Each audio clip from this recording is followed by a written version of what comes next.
Hey everybody, it's me, Ms.Crypto, back at it again with another video.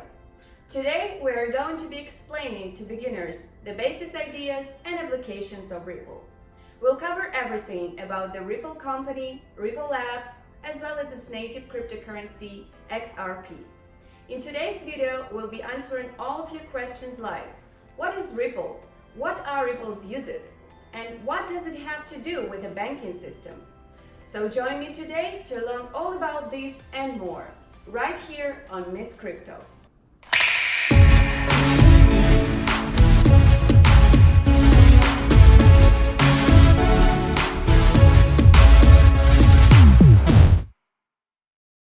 If you'd like to learn more about Bitcoin and other cryptocurrencies such as Ethereum, you can check out my previous videos by clicking on the link in the description. But remember not to hit the subscribe button on the way there. And watch out for the thumbs up button too. It can be addicting. Thanks. XRP is one of the leading cryptocurrencies and has been for quite some time.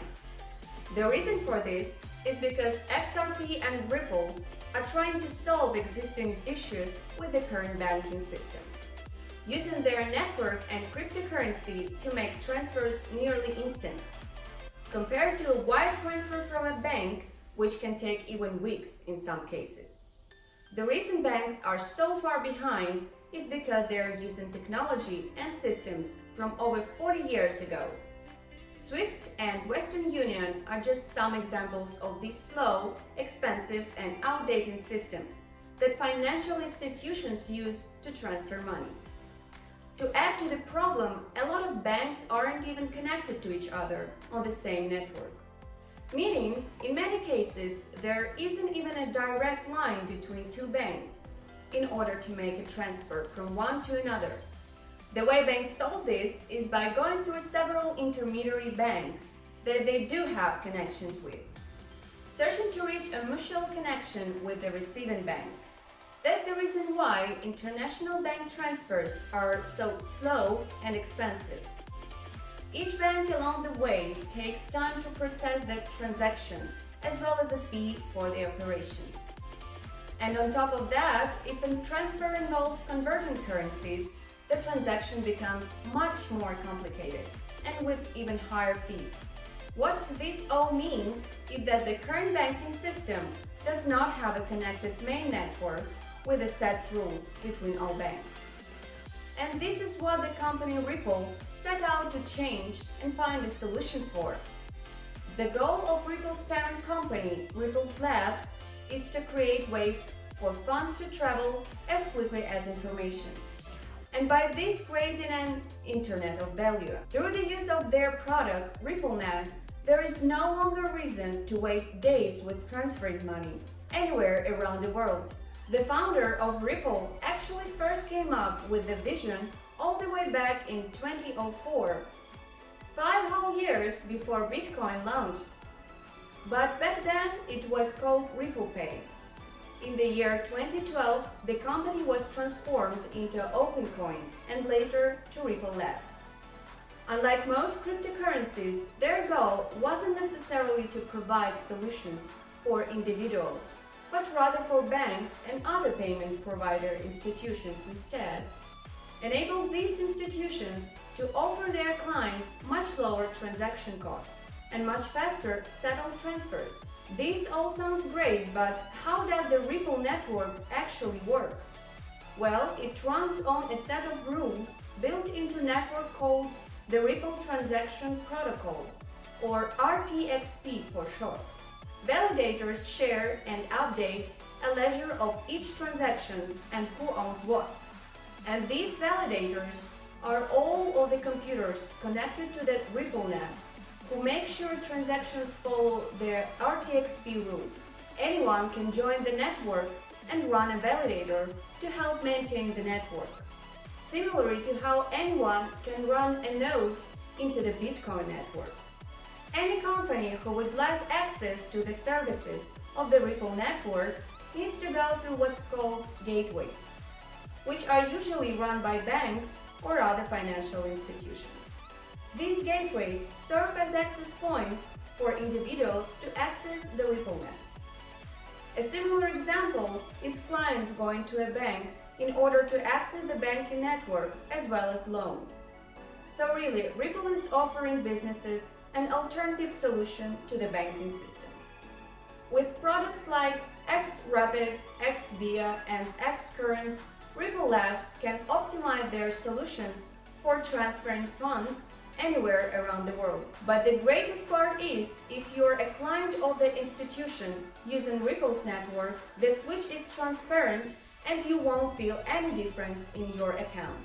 Now that we've covered the RippleNet, let's talk about which currencies can actually work within the network. Unlike most cryptocurrencies, which only support their own coin, Ripple actually supports two different types of currencies. I say it like that because they're not actually like traditional currencies. Ripple support their native currency XRP as well as what they call IOUs. IOUs are tokens stored on the Ripple network and they can be stored in any Ripple wallet.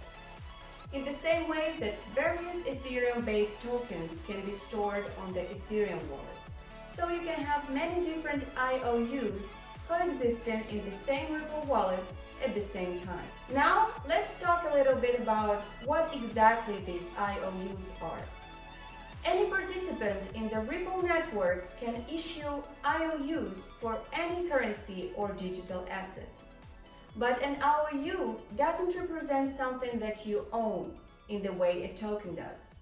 An IOU usually represents something that you owe, meaning it's debt, which represent the obligation to repay something that you have already received. So let's explain that again. If I issue an IOU to someone, that means I owe them something. And if I'm holding an IOU issued by someone else, that means someone owes me something. Each IOU states who issued it and what asset it represents. So, for example, if you received an IOU from an exchange like Bitstamp for euros, it would look something like EUR Bitstamp. But IOUs aren't limited to currencies or digital assets. They can be used for any real-life asset too, like silver, gold, oil, or anything else you can imagine. For each asset someone borrows, a new IOU is issued. But one downside of IOU is that unlike other forms of debt for the same asset or from a different source is not tradable. Because they were issued by two different people. Meaning, if you lent me 20 euros and received a 20 euro Ms.Crypto IOU, it will not be added to your 20 euro Bitstamp IOU. You can only redeem the Ms.Crypto IOU from me and the Bitstamp IOU from Bitstamp themselves. But remember, the IOU itself is not the asset. It's just a promise that the issuer will give you the asset back in the future. Which means this whole system is built very heavily on the trust in issuers. In order to ensure that IOUs have a value when you want to redeem them, you have to trust the issuer enough to be sure that they will be able to pay you back. In the RippleNet, this is called a trust line, which is similar to a credit line from a bank, because you are agreeing you trust someone up to a specific amount. Now that we've covered IOUs, let's talk about Ripple's other supported currency which they distribute. And it's known as XRP. XRP's use is to also help transfer payments through the Ripple network. For example, if a financial institution wants to make a transfer to another institution, they can convert the funds into XRP and send XRP directly to the recipient. And the transaction will be pretty much instant. Many people debate over whether XRP is a centralized or decentralized cryptocurrency. I'd love to share the facts and my view on the subject, but that would probably take up a whole nother video. Anyway, with XRP, unlike IOUs, the form of payment is final, without any need of keeping open tabs of IOUs. So once you received XRP, you don't have to worry about someone not being able to pay what he or she owes you. And unlike IOUs, XRP is an actual asset and it's accepted among anyone on the network. So if XRP has almost instant transactions and no need for a trust system, why do we even need IOUs? Well, the short answer is XRP is a cryptocurrency, and with that comes a certain amount of volatility, as it is traded on dozens of exchanges and between different currencies. IOUs, on the other hand, are treated and valued exactly as the asset that they represent. Meaning, if you have a 100 euro IOU, it will always be equal to 100 euros. But XRP does have its own advantages. For instance, an average transaction of XRP takes just 4 seconds to confirm, compared with Bitcoin's minimum of 10 minutes for completing a block. And on top of it, your transaction might not even make it into the Bitcoin blockchain for a few blocks. Meaning, transaction can sometimes take even hours. This is because Bitcoin can handle about 7 transactions per second. But with Ripple, that number is over 1,500 transactions per second. So you can clearly see the advantages of using XRP. Now let's finish off with an explanation of how new XRP come into the creation. Unlike Bitcoin, which is mined and has a limit of how many can ever be mined, XRP was pre-mined, meaning all of the coins were issued or created right from the beginning. And no more than the pre-mined 100 billion will ever be created. But one important thing to note is the total supply of XRP also decreases over time. Meaning, in theory, it should be more valuable as time goes by.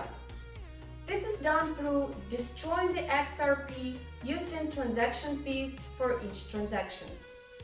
So, at the current moment, about 99% of the original XRP still exist. Anyway guys, thanks for watching. Hope you learned a lot about Ripple, XRP and RippleX.